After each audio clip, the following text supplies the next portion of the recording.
আমি বাংলার সব মানুষের কাছে আমাদের সকলের পক্ষ থেকে, আমরা আমাদের তৃণমূল কংগ্রেসের পরিবারের পক্ষ থেকে, মামাটি মানুষের পরিবারকে আমরা সকলে আমাদের নমস্কার, আমাদের কৃতজ্ঞতা, আমাদের প্রণাম ও আমাদের সালাম জানাচ্ছি।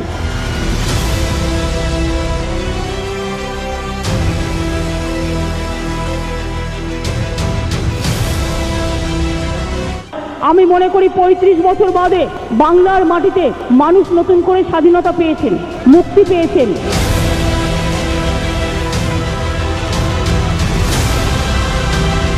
তারা না হলে আমরা এই ভোটে জিততে পারতাম না। এটা মানুষের জয়। এই জয় সম্পূর্ণভাবে গণতন্ত্রের, এই জয় সম্পূর্ণভাবে মামাটি মানুষের।